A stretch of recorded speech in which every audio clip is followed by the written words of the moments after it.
안녕하세요. 오늘도 주의 백성아 기도하라 기도 모임에 참여해 주신 우리 모든 분들을 주님의 이름으로 환영하고 축복합니다. 오늘 이 시간에도 하나님의 은혜가 저와 우리 모든 성도님들에게 충만하기를 바랍니다. 오늘은 엘리사의 기도에 관한 말씀으로 함께 하나님의 말씀을 생각해 보려고 합니다. 먼저 제가 열왕기하 6장 14절에서 17절까지의 말씀을 제가 좀 봉독해 드리겠습니다. 왕이 이에 말과 병거와 많은 군사를 보내매 그들이 밤에 가서 그 성읍을 에워쌌더라. 하나님의 사람의 사환이 일찍 일어나서 나가보니 군사와 말과 병거가 성읍을 에워쌌는지라. 그의 사환이 엘리사에게 말하되 내 주여 우리가 어찌하리이까 하니 대답하되 두려워하지 말라. 우리와 함께한 자가 그들과 함께한 자보다 많으니라 하고 기도하여 이르되 여호와여 원하건대 그의 눈을 열어서 보게 하옵소서 하니 여호와께서 그 청년의 눈을 여시매 그가 보니 불말과 불병거가 산에 가득하여 엘리사를 둘렀더라. 아멘.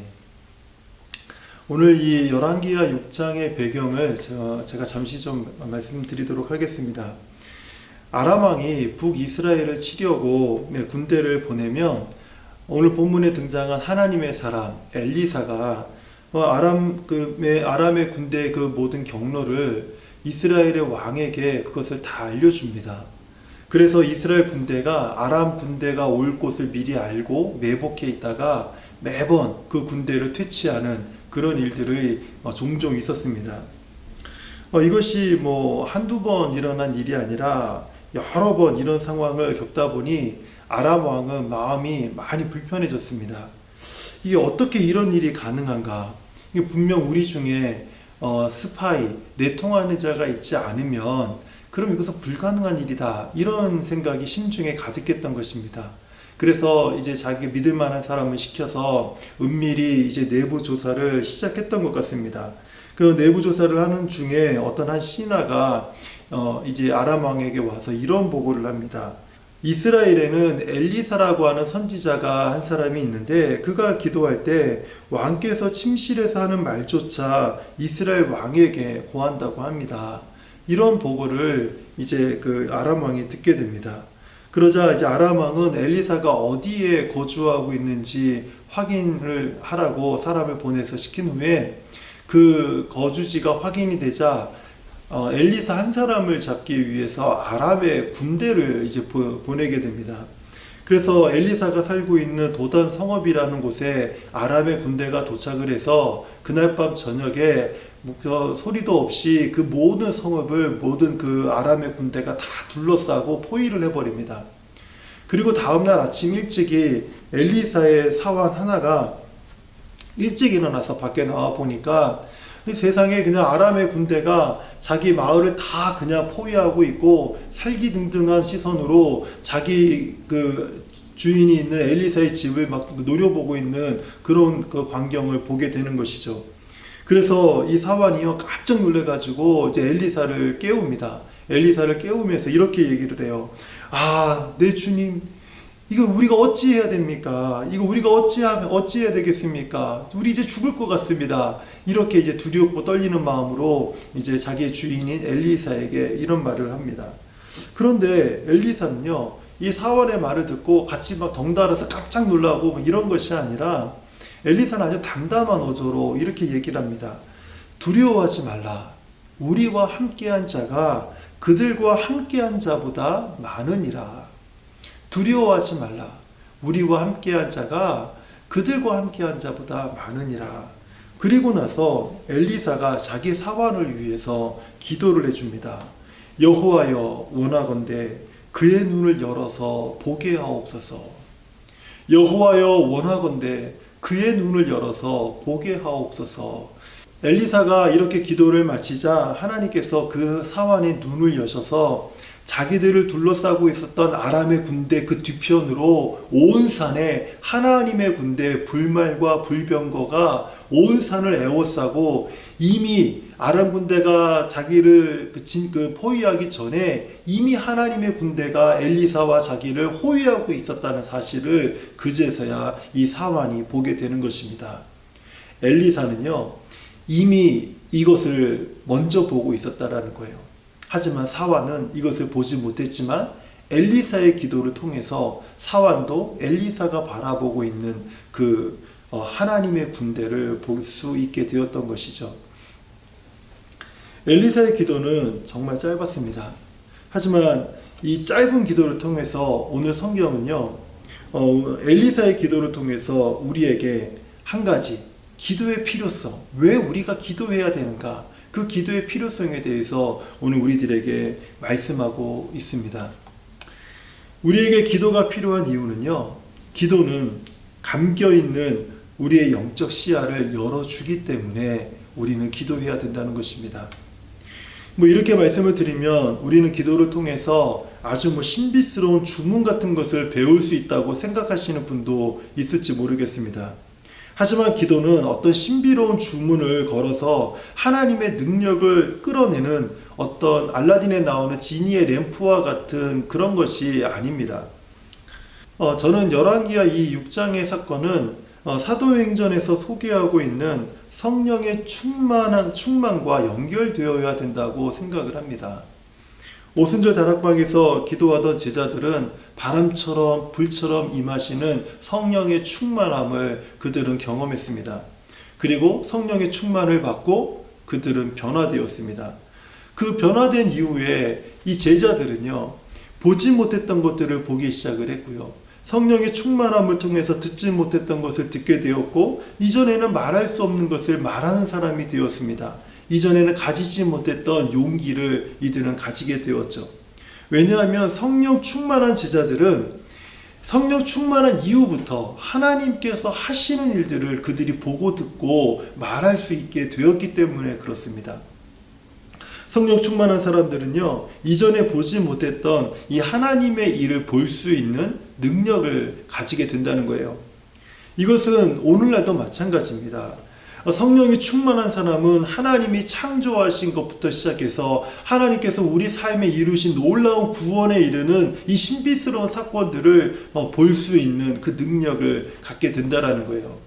만약에 오늘날 우리가 성령 충만하다면 하나님이 창조하신 이 자연세계가 새롭게 보이기 시작할 것입니다. 심지어 땅에 피어나 잔디 한 풀 한 풀조차도 그 안에서 하나님의 생명을 느낄 수 있고 그 하나님의 생명을 내가 볼 수 있는 그런 영적 시야를 우리가 가질 수 있게 된다는 거예요.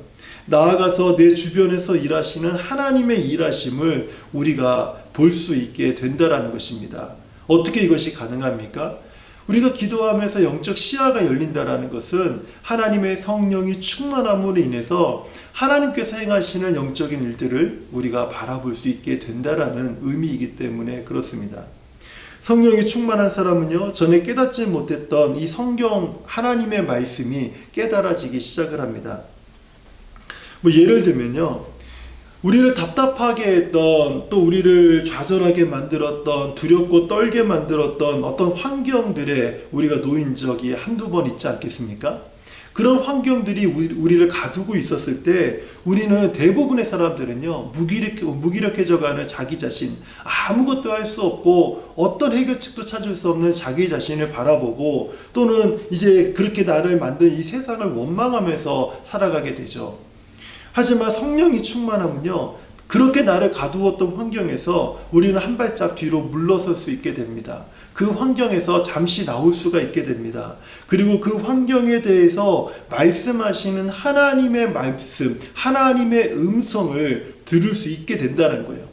그래서 그 하나님의 음성을 따라서 이제는 전에는 찾을 수 없었던 길, 앞이 하나도 보이지 않고 내일을 장담할 수 없고 그 소망이 없었던 그런 환경 속에 갇혀 있었지만, 이제는 하나님의 음성을 따라서 길을 찾아 그 환경을 벗어나고 그 환경을 떠날 수 있는 그런 어떤 시야를 우리가 갖게 된다는 것이에요.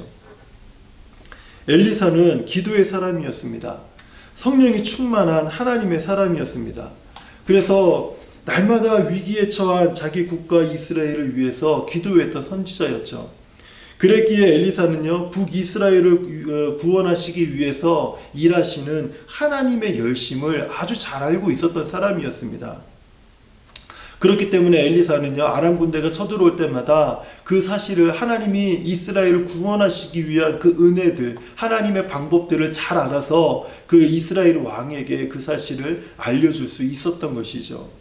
우리가 기도해야 되는 이유는 성령의 충만함을 받기 위해서입니다. 왜냐하면 우리가 성령 충만함으로 들어가려고 하는 그 문의 열쇠는요, 오직 기도밖에 없기 때문에 그렇습니다. 엘리사는 성령이 충만하였기 때문에 하나님께서 행하시는 일을 볼 수 있었지만, 하지만 엘리사의 사환은요, 그것을 보지 못했습니다. 그 이유가 무엇일까요?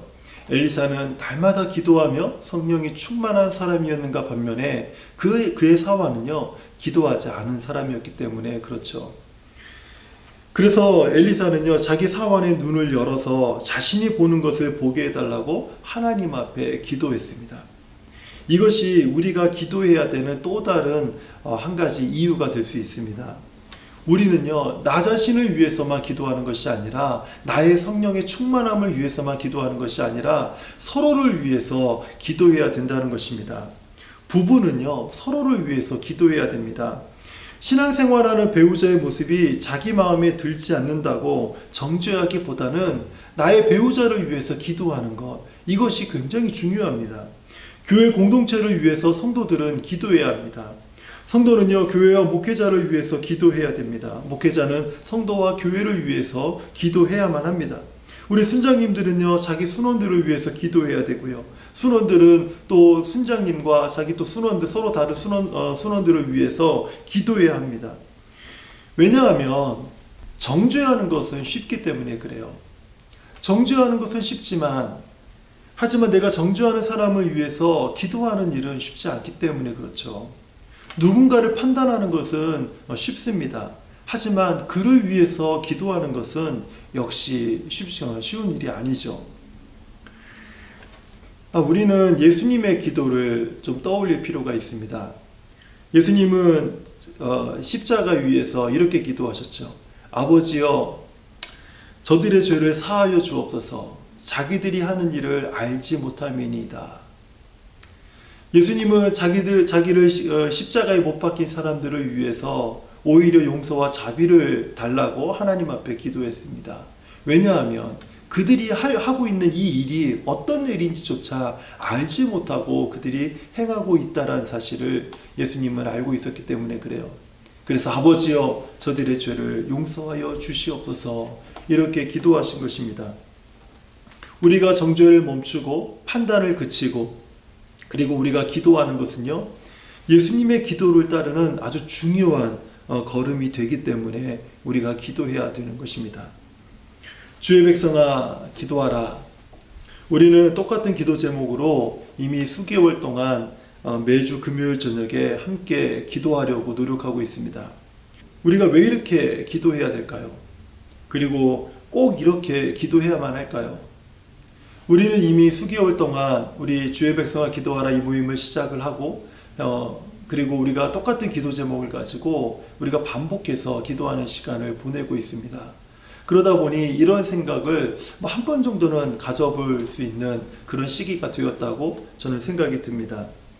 하지만 우리가 기억해야 될 것이 있습니다. 이 시간은요, 우리를 위해서, 누군가에 의해서 준비되어 있는 시간입니다. 그리고 우리 손에는요, 기도의 제목이 주어져 있습니다. 그렇다면 우리는요, 기도해야 합니다. 주의 백성아 기도하라, 이 기도 제목을 붙들고 우리는 하나님 앞에 기도해야 합니다. 그리고 이 기도가 마치면 오늘 말씀처럼 나 자신과 우리 가족의 성령 충만함을 위해서 기도하시기를 바랍니다. 우리가 기도를 쉬지 않을 때 하나님은 감겨 있었던 우리의 영적 시야를 여셔서 우리도 엘리사처럼, 그의 사환처럼, 그리고 많은 성령 충만한 믿음의 사람들처럼 우리도 우리 주위에서 일하시는 하나님의 일, 하나님의 능력을 경험할 수 있게 될 것입니다. 사랑하는 성도님들, 주의 백성아 기도하라. 이 제목이 우리들에게 메시지가 되어서 정말 기도함으로 성령 충만함의 문을 여셔서 이제는 성령 충만한 하나님의 사람으로 살아가는 저와 우리 모든 성도님들 되시기를 주님의 이름으로